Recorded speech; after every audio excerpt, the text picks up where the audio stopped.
Red light, green light, red light, green light, red light, green light, red light, green light, red light.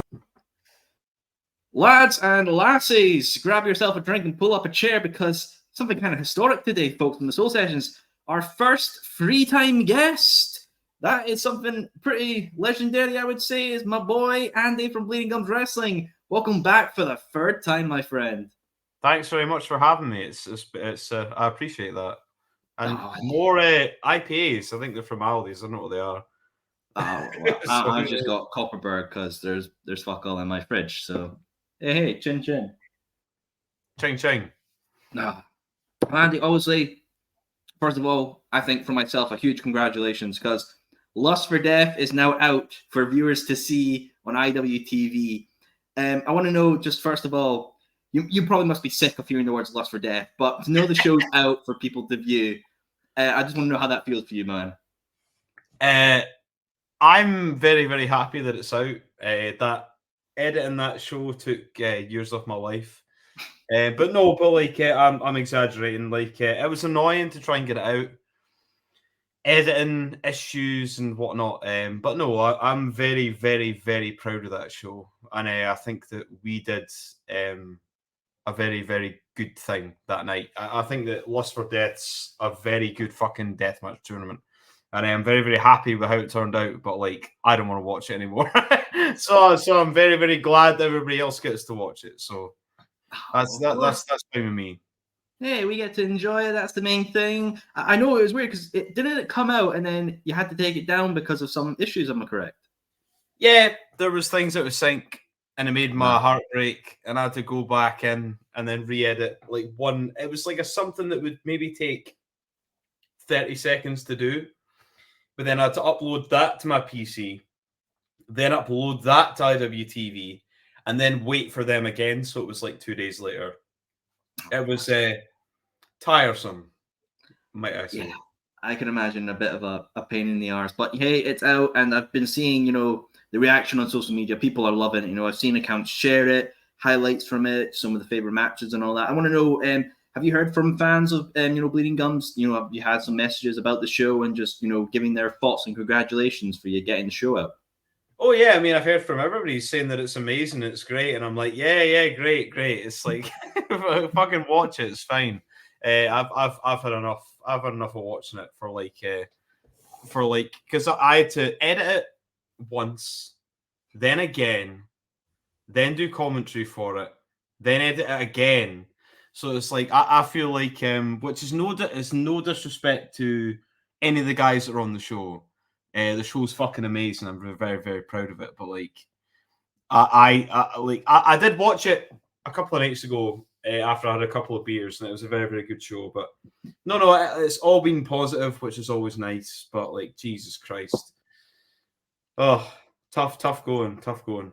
Hey, tough going, but now you can reap the rewards as well. And obviously, you mentioned the commentary added on as well. I remember we recorded the Lust for Drink bonus feature a wee bit after. I can't remember half of it because I was too fucked, but fair dues. Yeah, goddamn, that was it. I think I was a lot more drunk than you, towards the end of that. I can't even remember what we were talking about.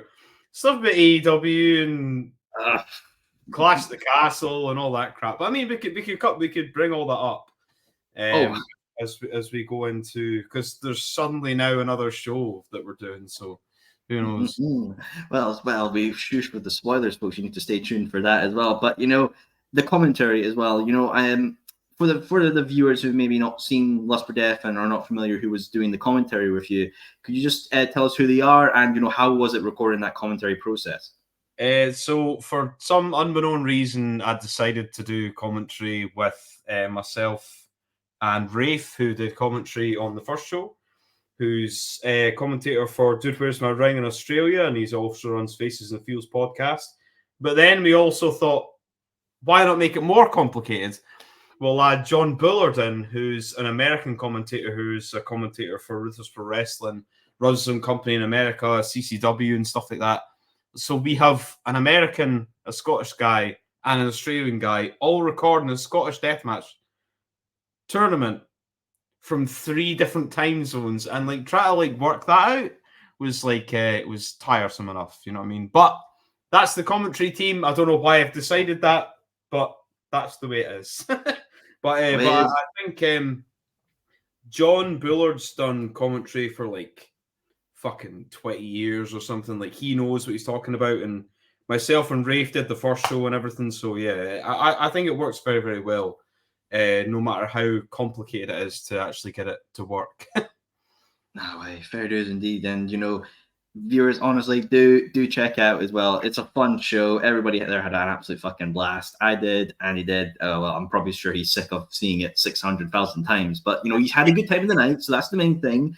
But obviously, it's not the end. Obviously, there's more coming. Obviously, there's the June show, which we're going to be talking about later. But obviously, then there's Ice and Wire as well.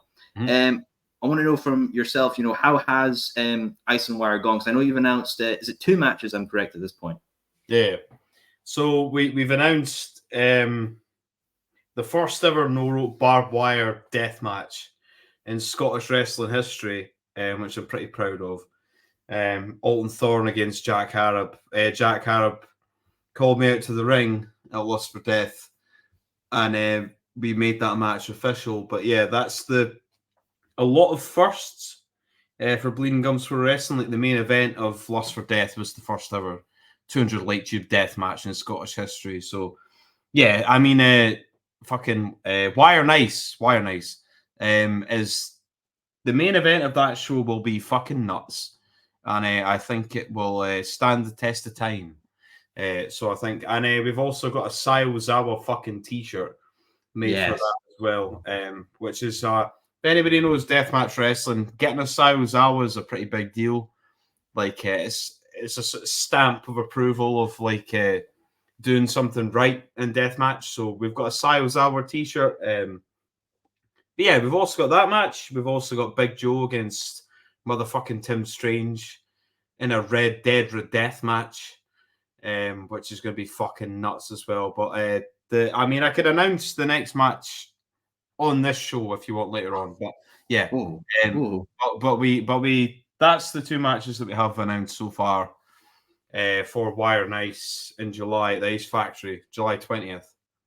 Hi, absolutely, viewers. I mean, if you just hear about that, definitely get yourself to the show as well. And obviously, seeing that graphic as well, the Azawa graphic for Jack and Olin, fucking beautiful. It's an absolute piece of deathmatch art as well. So I want to know as well, Andy, say you could get maybe Azawa to do these kind of designs for a match that was on Lust for Death and a match that was at Ultraviolet Referendum. Which match would you pick from Lust for Death and which match from Ultraviolet Referendum getting an Azawa treatment? Well, I can't just say Jack and Thorne for the first show. I would say the main event for the first show. Okay. And then for the second show, I just want to see Ozawa do a BTT t-shirt because I think it'd be fucking funny. I'd love to see him do a BTT t-shirt, to be honest. I think that'd be great because all the boys would fucking hate it because they're not deathmatch guys. Well, I mean, some of them are, but some of them aren't. Oh, well, that'd be an absolute fucking blast as well. And obviously, and since we last talked, and obviously with Last for Death, there was multiple great shows that happened in the wrestling world. Obviously, WrestleMania 40 is the big one that happened as well. But before that, GCW had some shows on as well. I know we talked about one, was Bloodsport happening on as well at that time. And I know Big fucking Joe was there doing some stuff as well. And Clint Majara and all the guys were over there doing stuff in the States. I just want to know what your thoughts on, seeing Bloodsport and, maybe not the deathmatch stuff that we like to see and enjoy as well, but just seeing that alternative style as well. And obviously, Shayna Baszler as well from WWE crossing that forbidden door into a Bloodsport environment. Just want to know your thoughts on that, my friend. I mean, that weekend is difficult because WrestleMania for me is a weekend that I spend with 2 of my friends. We get hammered from dawn till dusk for both days. It used to be 1 day, but now it's 2 days, which is a lot more difficult. But the GCW stuff with Bloodsport, I'm very, very proud of Lou Nixon for doing his match that he had at that show. a blood sport. But the only annoying thing is it's in Philly, and we can't have glass, and we can't have things such as that. Hence why there's no death matches in Philly. Hence why all the death matches went to the H2O Center that weekend for RPW and ICW Notes Bard and H2O and stuff like that. But it was all right. I'm not a big fan of the blood sport stuff. I don't get it. I don't get the sort of kind of shoot fightery thing, but it's not really shoot fightery. It's not for me. But I was very, very proud of Lou Nixon to get his name out there and be seen on all the stuff. I have not seen a single GCW show from that weekend. Not one show. So I've seen clips and things online, but like all my attention was drawn to New Jersey, where all the death matches were, where we had like Danny Darko against Joe Bateman, Razorboard death match, and with Lou Nixon won the Rust Belt title, and fucking there was 200 light tube death matches and all sorts of shit. But yeah, GCW, if they're gonna do stuff like that, it's fine. It's like it's all happy-go-lucky stuff, but like I'm good. Like I want to see my death matches, but it's not their fault. They can't put them on because it's in Philly. That just happens to be the place that WrestleMania is. So, but I mean, WrestleMania itself was kind of all right, I guess. I was happy that Bailey won the strap, but like that was it. Oh, careful there. I think the Cody Crybabies will be trying to get into the DMs and try and be like, how dare you say bad about our American Nightmare boy with the polka dots and everything. I didn't understand. I mean, we could talk about this just now if you want. Like, I was ranting and raving. Like, I've kind of like my finger here, right? Like, I've got like, I don't know what it is, but I was like slamming my hand on a table, making a point about something, and I don't know what it was. I was very, very drunk, but it was during WrestleMania, right, for the 2 days, and it's like my finger here is like anytime, like even if I just like go like that, like it actually hurts. And WrestleMania was like more than a month ago, and it's still in sort of mild pain. So I should maybe go to the doctors, but I was slamming my hand on a table, trying to make points about stuff during WrestleMania. I don't even know what those points were, but like I watched WrestleMania. It was fine. The main event of fucking what was it? Roman against Cody? Yeah, night 2. The most ridiculous like Jeff Jarrett booking like ever.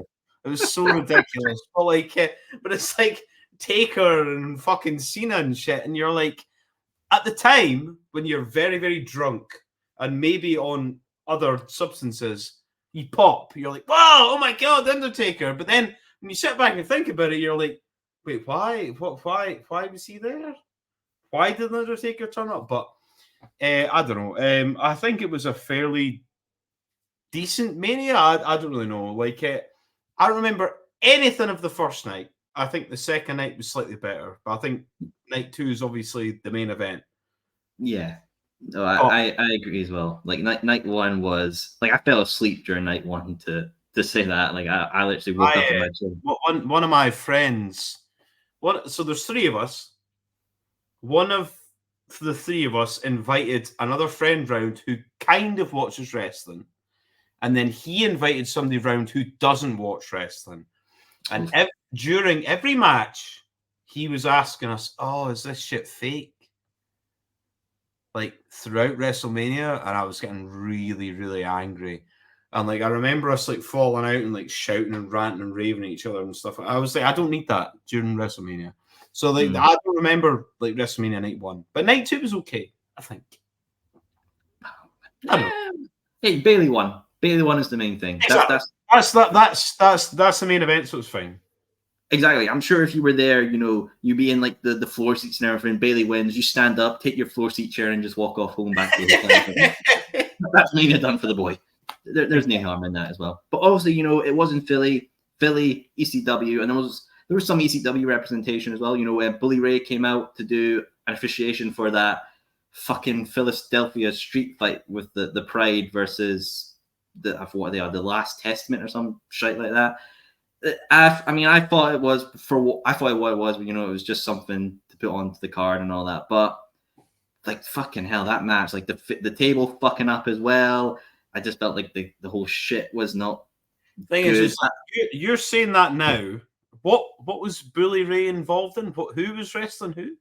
It was Bobby Lashley, the Street Profits versus Karrion Kross. Yeah, it was a 6-man thing, wasn't it? Yeah. I was going to call them the Powers of Pain. What old school reference. No, it's like I kind of understand what WWE are doing, but it's like, get over it. Stop, please. Like, I know that the fans that have paid $80,000 want to chant ECW, but like, just do it on your own time. Like, it irks me doing that. Yeah, I remember that. I remember Bubba Ray Dudley coming out, or Bully Ray, or whatever he wants to be called, came out. Yeah, it was. It's like, I know that they want me to give it a pop, but I'm kind of like, oh no! Like, I hate nostalgia, so it was all right.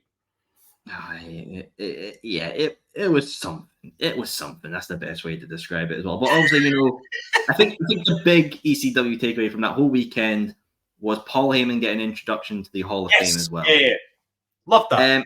I thought that was fucking amazing. I loved, you know, the ECW theme, him coming out with and getting the box of, you know, trench coat, hat, and the headset as well. And also Heyman was just full Heyman, saying fuck, saying shit, no, fuck the censors, just absolutely going off as well. But the only thing that annoys me is like my mate Larry, shout out to Larry. Like, we want to go WrestleMania, not next year. Fuck Las Vegas. I ain't spending fucking 90 fucking grand to go to a show. But maybe the year after that's meant to be in Minneapolis, I think. So we're maybe going to go there. But it's like, I don't want to spend that much money. And he said to me, he was like, do you want to go to the Hall of Fame? And I'm like, yeah, but the Hall of Fame shouldn't be for fans. I hate the fact that there's fans there. There shouldn't be any fans at the Hall of Fame at all. Paul Heyman, that was the best part of that entire thing. But the fact that they're in an arena full of fans annoys me. And I am a fan, but I wouldn't. It's like, that should be like not a private thing, but like, at least film it. But that shouldn't have, like, you shouldn't get pops from the crowd because Paul Heyman's there. Like, that should be, WWE should do that like privately and have all the pops be from the boys. Do you know what I mean? Like, yeah, I get it annoys me that the Hall of Fame's there for the fans, because that shouldn't be the way it is. Like, it never used to be that way. No, absolutely. You know, it was very much a very close thing, and respecting of, you know, you let the people involved in the business respect and honor the people getting done, because you don't want fucking 20,000 people doing what chants during the Hall of Fame speech. Yeah, but like, the thing is, just like, I understand, like, a lot of fans are very respectful. They know what they're doing and everything, but it's like, that's not the point. It's like, it's not for them. So I mean, like, the Hall of Fame should be a sort of like a sacred thing for people in the business. I don't care if people record it, but it should be a very sacred thing where you're with your peers, and it just feels weird because it never used to be like that. It never used to be with the fans there. It used to just be the people in the WWE that were there. And I don't like that fact of it. So, yeah. Yeah, very, very true indeed as well. And obviously, you mentioned there, Mania next year's in Vegas. Fucking nice. And then, obviously, there was talks maybe Minneapolis as well. And I don't know who the fuck the mayor of London is. Is it Sadiq Khan? Is that who it is? Sadiq Khan, yeah. Yeah, he's like, oh, if I get reelected, I'm going to bring WrestleMania to London and the Super Bowl and all this pish posh to make London the entertainment capital of the world. He gets reelected. Triple H is on Twitter or X, like, yeah, let's talk. There's people on the streets of London that can't even afford to eat, and he's worrying about WrestleMania. Like, fuck off. But hell, far be it from me to talk about politics. But like, but do you know what I mean? Though it's a very strange way to try and get a vote. But hey ho. I mean, who knows? Maybe he could just turn up at a Rev Pro show or something like that. Hello, folks. It's me, your mayor. You want to re-elect me? Imagine the booze if he came out and they were like, "Yeah, I've done WrestleMania in London," and he came out, the booze, the fucking booze. A lot of them would be me, like from the outside. Obviously, I ain't paying that money, but fuck that. See, that's the thing though. Like if they did WrestleMania in London, they would hold it in Wembley. But it'd be like the Euros and all that shit, where all the celebrities will be in the skyboxes, and you're going to cut to cameras of like, well, there's Beckham, there's Boris Johnson, and knowing us, we're going to chant the fuck out of them. And the whole fucking stream's going to be censored on Peacock and the network. Yeah, well, but like, it's like, they would need to like upgrade Wembley a bit, really. It's like, when I was at Clash in the Castle, it was kind of fucking a bit of a shambles, but like, far be it from me. I don't know anything about upgrading a fucking stadium, but like, I don't know. I mean, who knows? Maybe we could just be pissed as fuck, see like a steward or something, be like, hey, mate, see that infrastructure? That's not going to do. You need to. Yeah, but then they'd have to make a smoking bit. Or else I'd just get chucked out, probably. Just do what they did at the Euros in 2020. Just everybody bum rush it and just get inside and just absolutely knock everybody over. Fucking hell, those fucking days. Well, obviously, as well, talking about home, Scotland, it's been announced we are getting our first WWE premium live event in Clash of the Castle, Scotland. Now, when this was announced, everyone was very happy. But then the fucking tickets get revealed. And everyone is fucking raging. The fact that the BBC have done an article about the ticket prices. Fans online are going about the ticket prices. Wrestlers I know as well are pissed off about the ticket prices. Good. I want to know, Andy, why the fuck do you think WWE have decided to screw over the Scottish people with these ticket prices? Because they think that it'll sell out. They think without anything, they're the WWE. They're bigger than anything. They can sell it out. And I am gobsmacked that they've not sold it out yet. But the fact that they've not is very, very good. But in general, it sets a dangerous precedent. For them having ticket prices so high is fucking disgusting. 300 quid to see a glorified fucking house show is insane. And I don't care if it was, oh no, Drew McIntyre, blah, blah, blah, blah. No. It's a glorified house show. Whatever. It doesn't matter who wins anything. But it's a shockingly, it's so expensive. It wasn't that expensive at fucking Clash in the Castle last year. I went there last year. It wasn't that expensive. No. But now it's in a sort of small little fucking what's the Hydro? 13,000? Yeah, Hydro's 13,000 odd people. But it's like, if they sell it out, it's disgusting. If they can't sell it out, it's embarrassing. So I'm very, very much looking forward to seeing what's going to go happen. Because why is it not sold out yet? It's 13,000 people. It's not even that big of a fucking building. It's really funny because pretty much a lot of, like, maybe 75 or 60% of the floor seats are still available. Imagine when that show happens and you see the camera panning around and there's no cunt on the fucking floor. You're going to be like, exactly. But that's the entire point though. Is like, if they're going to do that, then that means they're going to have to raise the price of the floor seats. And then if you're fucking 2 foot up from them and they're getting a price that's like 50% less than you, you'd be fucking angry. It's fucking ridiculous. Like, I don't understand the price. It's ridiculous. I mean, I know Tony Khan can be a wee bit petty and cheeky. I would love for him to just run a Dynamite in that building and then sell it out and just do it. That'd be kind of funny. I don't have any stake in AEW or WWE or whatever, but like, I think that, like, me and my mate Larry tried like 3 days in a row to get Clash tickets, and they were like ridiculously expensive, and I was like, "Fuck that!" And then it came up like they were individual tickets in the middle of fucking in the nosebleed. But to be fair, it's the Hydro.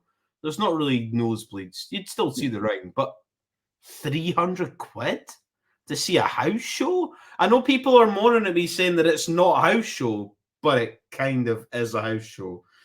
Like, what's going to happen? What's going to be the big? I don't even remember what happened at Clash at the Castle, aside from Dominic turning on his dad. Like, I don't remember any of that. But like, I hope that if they turn the ticket prices down, I will lambast them, and I'll do my best online to do interviews with anybody to bring that up, because it's fucking embarrassing how expensive they are. It's shocking.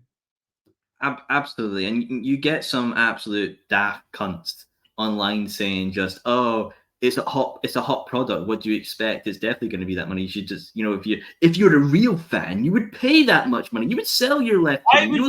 Why would you want the global juggernaut to make money? I've never ever understood that point. Why would you not want the little man, the littlest dog in the fight, to make some sort of money? Why would you want the global elite, you know what I mean, to make more money? Like, it seems so ridiculous. But I understand there's like a cost of living and everything's a lot more money and everything, but like 300 quid for a ticket in the nosebleed is insane.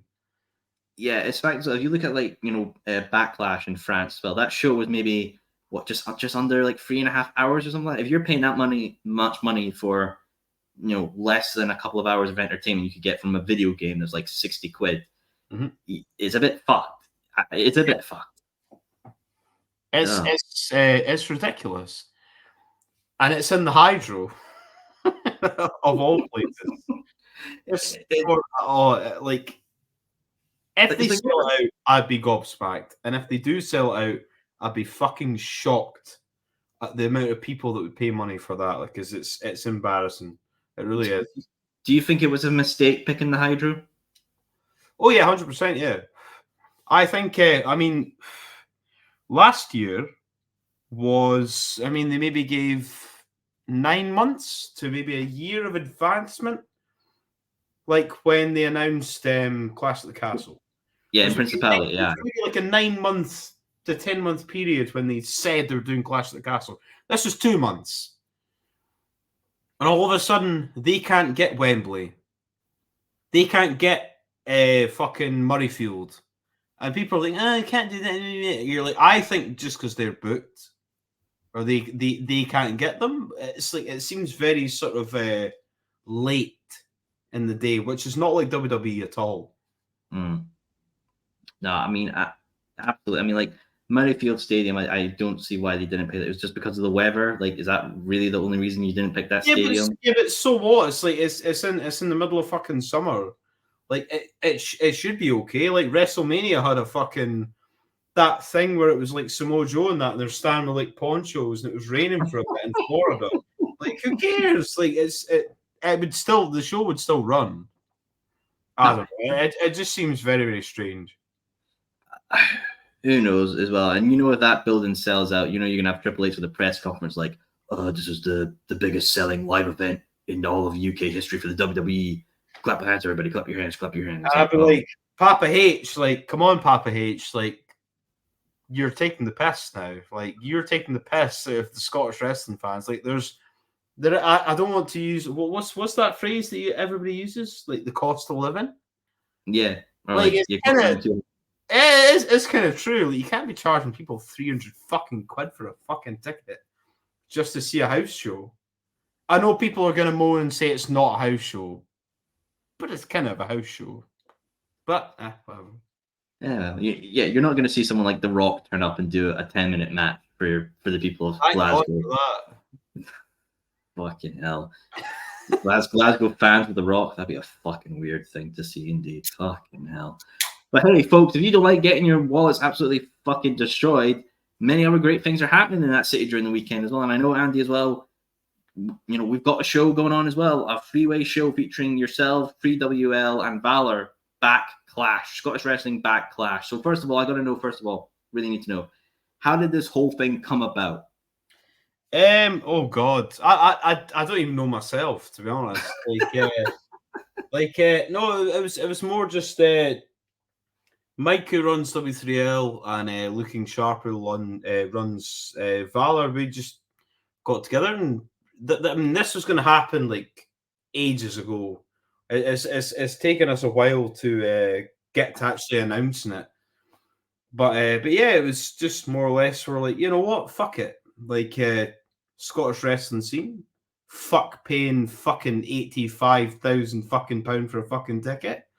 Let's do a little fucking joint show, and they asked Bleeding Gums to be a part of it, and I was like, hell, fucking yeah, let's fucking do that, and show Scottish wrestling, and see what happens with that. And I think that it will stand a testament to how fucking expensive. I mean, I'll make a point. I'll make a point of doing it. How expensive the WWE tickets are in comparison to our tickets. But no, it was just a meeting of minds, I guess. Just to do something for the Scottish wrestling fans that doesn't cost you like 80 grand to see some good fucking wrestling. Right, absolutely as well. And you can get tickets to this show right now on Eventbrite. And they're lovely, nice and affordable. There's going to be a fully stocked bar as well. It's at the Grand Old Opry in Glasgow as well. I'm not too familiar with the venue myself. And I want to know if you are, quite knowledgeable of this venue as well. I want to know your thoughts on holding a wrestling event at the Grand Old.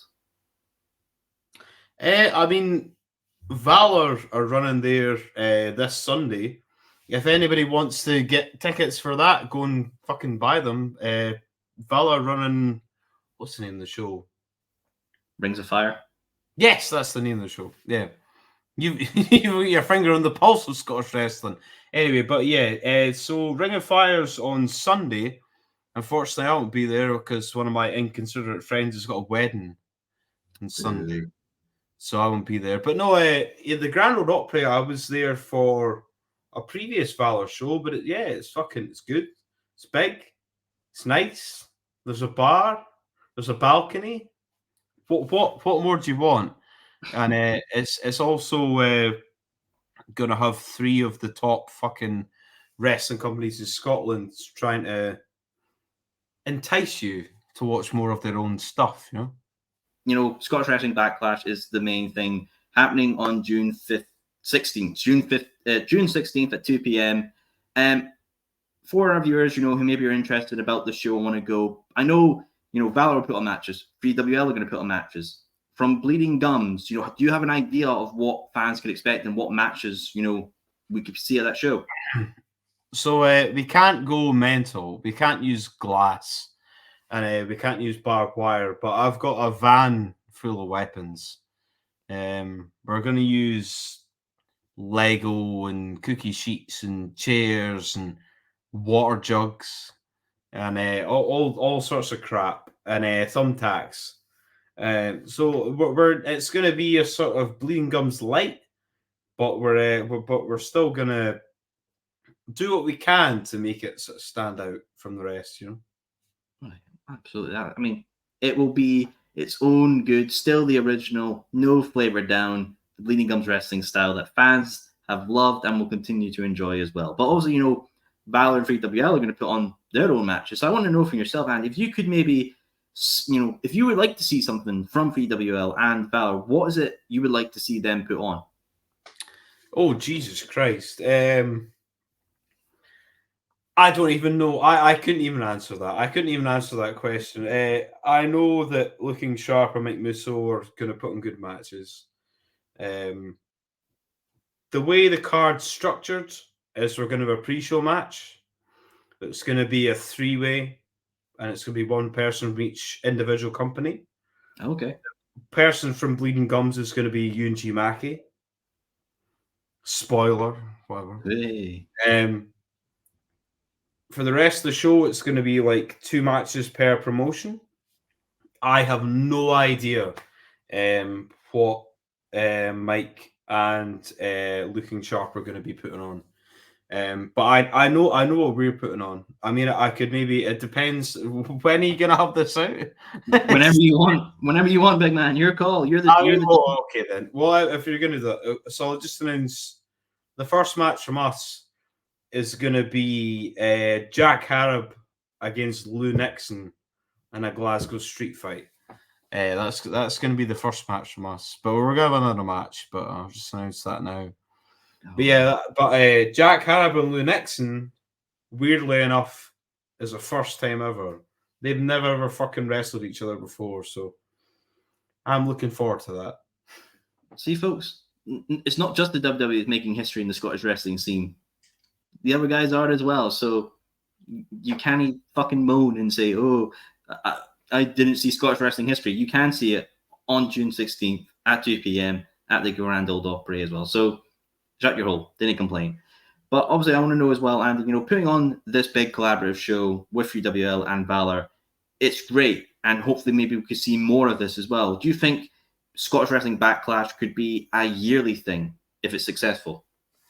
I mean, I fucking certainly hope so. I mean, I think it's a good thing. I think it stands in opposition of the fucking awful, disgusting, dirty ticket prices the WWE have done. But if it could be a yearly thing, yeah, I hope so. But like, if it's just a one-time thing, fair enough. But like, myself and the other guys involved, like, we just want to do something special for that weekend on Father's Day.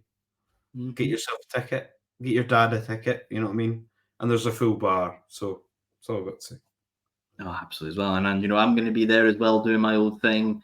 May have a suitcase full of shit because I'll be staying the weekend because of Clash, but I can kick that to the side, get to work, and put on a banging show for everybody. That's because that is something we love to see, my friend, indeed. Now, obviously, after Backlash, it will be Wire and Ice. History making as well for the Scottish wrestling deathmatch scene, and that is something that, honestly, folks, get your fucking arses up and see that, because that will be history as well. Now, obviously, you mentioned earlier in the show, Andy, maybe announcing another match for that show. So as I pour the cider, because I have fuck all to drink in this place, what is the next match you'd like to announce for Wire and Ice? So the next match we have for Wire and Ice is not a death match. Boo hiss, whatever. We have the very good Yunji Maki versus Johnny Storm 1-on-1 to finally decide who is the better man in that match, and that's the next match for Wire and Ice. Hell, excitement all around, and I cannot wait to see that match, many more, and the no ropes all barbed wire match as well. History making it at Wire and Ice. Get your tickets, go to the Ice Factory, see that, because that will be absolutely legendary as well. It's truly great to see, not only Bloody Guns Wrestling, but the whole Scottish scene thrive, continuing on as well.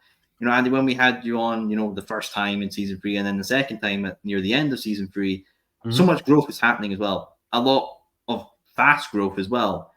Do you ever look back and see with what Bleeding Gum Wrestling has achieved from the first show to the second show, now being a part of a freeway crossover show as well, then going to have Wire and Ice, which will have a deathmatch history record, part of it as well. Fucking hell, it's like you've got the foot on the gas pedal and you ain't running out of gas. I mean, I'm trying my best not to think about it.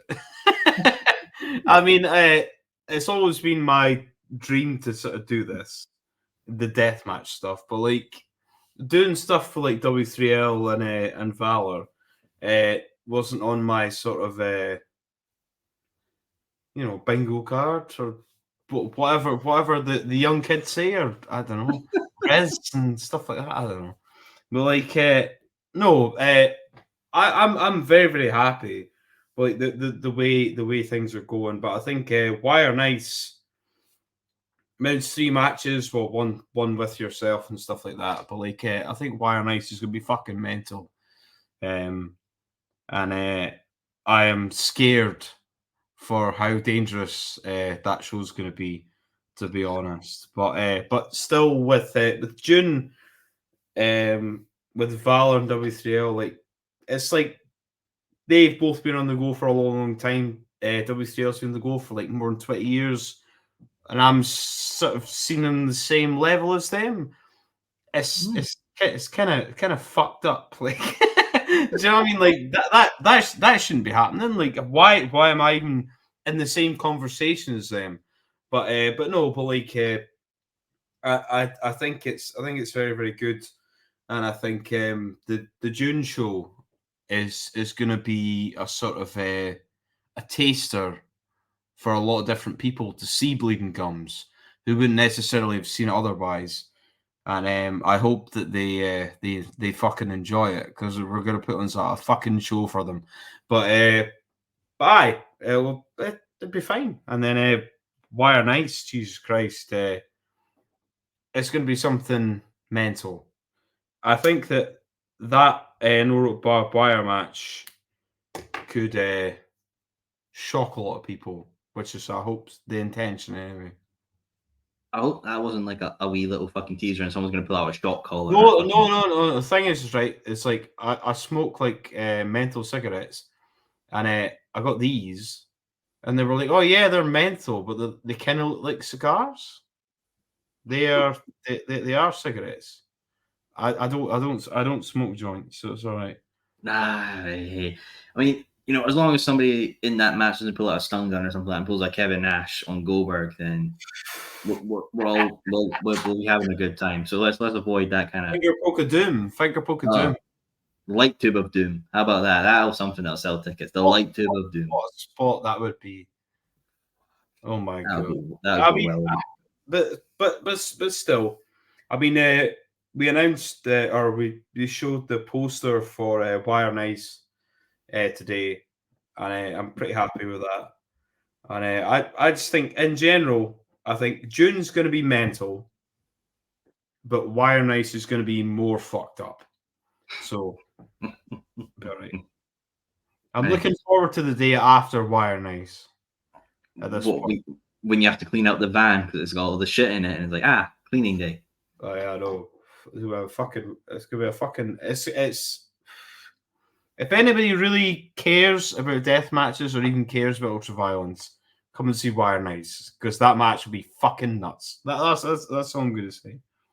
Absolutely as well. And then you get to hear Wire and Ice for the next 3 months when you're editing, and you're gonna be like, I love this anymore. I don't have to do that anymore. I've outsourced my video editing expertise to somebody else. So Wire Nice, depending on how we do the commentary, Wire Nice could be out like the week after. But yeah, it should be a fucking mad show. Fucking class, man. Fucking class indeed. Well, Andy, my friend, it's been an absolute pleasure to have you back on for a third appearance as well. History maker, you are indeed, not only for the Soul Sessions, but for wrestling in Scotland in general. I do want to know as well, you're going to have the no ropes, all barbed wire match. Is there other, historic things within death matches that you feel you could achieve with Bleeding Gums Wrestling, either this year or next year? Oh, yeah. I mean, I want to do everything. I want to do, because we're in Scotland, and even in the UK, there's like such a small level of like people like doing anything kind of stuff. I want to do explosions. I want to do an explosion match. Put that out there. I want to do an explosion match, but we need to do it outside in a field in the middle of nowhere. But I do want to do an explosion match, 100%.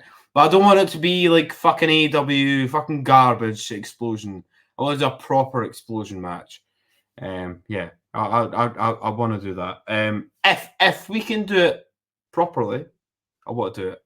But if we can't, then nah, it's fine. If you're gonna do it properly, so the people are sent home happy, and it's not something that's going to be clipped on Botchamania for the next 10 years. So there. If it was clipped on Botchamania, man, that'd be fucking great. I think Botchamania is awesome, but like, but like, I have a lot of stuff that I want to do, like deathmatch wise, but like explosions would probably be one of them. I think, yeah, explosions. But like, aside from that, like, I want to do so many more like sheets of glass and panes of glass and light tubes and all that shit. But explosions, I think, would be a bit mental because we never had that in the UK. Never had that properly in the UK. And I think that people would fucking pop for it. So yeah, I think that's the last thing I'd want to do. Oh, I'm sure they'll pop for it and so will their fucking eardrums when that fucking sound hits the fucking sound barrier. So pops all around, buddy. Pops all around. Well, viewers, if you have loved what you've heard here and you want to see Bleeding Gums Wrestling, I'm obviously going to include a link in the description of this video to the June show, Scottish Wrestling Backclash, and as well the Wire and Ice as well. Get tickets to the June show and tickets to Wire and Ice as well. Support your local indies and see this great company continue to rise and continue to create many great things here within the Scottish wrestling scene. As well, as always, Instagram link for Bleeding Gums Wrestling will be included in the description of this video. Click that, follow them, see the journey, because it's pro blood, pro grass, and pro wrestling at the end of the day. Well, folks, again, I would say the whole YouTuber stick, but guess what? This has been around since 2005. It's 2020-24. I think you have the knowledge of what to do when you're on YouTube. Well, folks, remember, finish your pint, put your chair away. Thank you for tuning in for another episode of The Soul Sessions.